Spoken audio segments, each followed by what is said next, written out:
capybaras below doesn't hold your hand, and it certainly doesn't leave very many clues.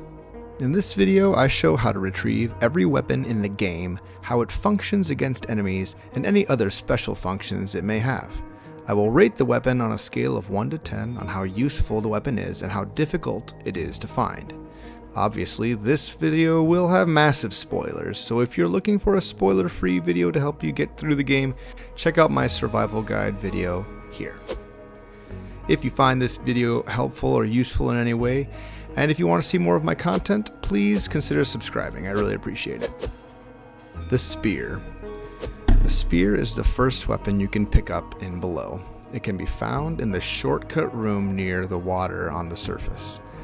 I would rate the spear as a 1 out of 10 for difficulty. There is no danger in finding the spear. I would rate it an 8 on usefulness, as it allows the player to fish, which is an excellent source of meat and is one of the best ways to restock after you die. I recommend keeping one in your pocket for when you need it and putting it right back so it doesn't get stuck deep in the depths. I never really used the spear for combat as the thrust is very slow.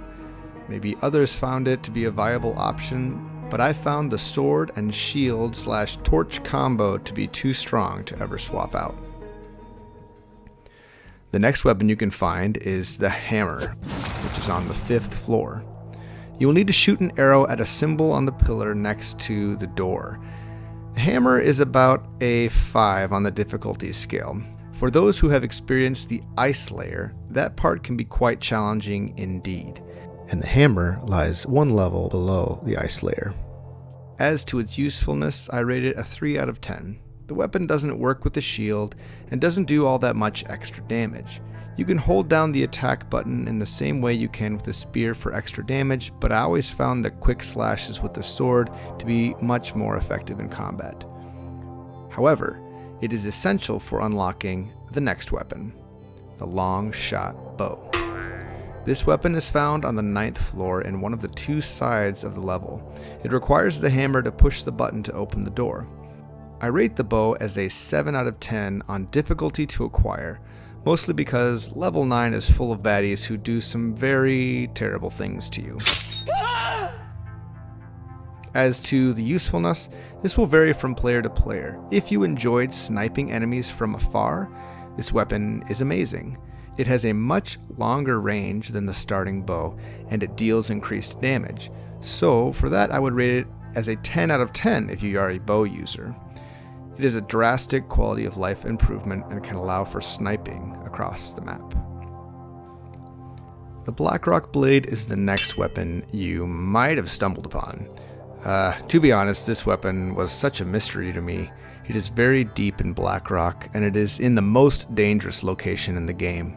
I would rate it as a 10 out of 10 on the difficulty scale to acquire. However, if you get this weapon, you have found something very special indeed. Not only does it do increased damage, I would approximate 1.5 times the damage of the starting sword, but more importantly, it has increased range. I did end up going after this weapon, but it was a serious struggle.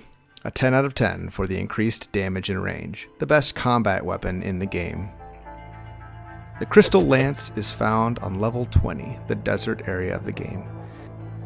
This weapon comes after a long and harrowing experience traveling through Blackrock.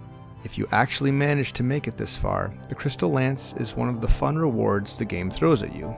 As for difficulty, I would rate it just below the Blackrock sword at 9 out of 10. Additionally, it is nice to be able to retrieve this weapon after deaths, since there is a shortcut to the desert from the surface. As for usefulness, I rate it just above its counterpart as a 9 out of 10 in usefulness. It does increase damage, but other than that, it functions similarly to the spear. Finally, also on level 20 is a crystal shield. Not exactly a weapon, but can be paired with the sword or Blackrock Blade. The crystal shield can take additional hits before you are stunned. 9 out of 10 for difficulty, 10 out of 10 for usefulness. What do you think? Do you agree with my assessments of the weapons in below? Any secret weapons you know about beyond these? If so, leave a comment below. Tell us all about it. Thanks for watching, friends.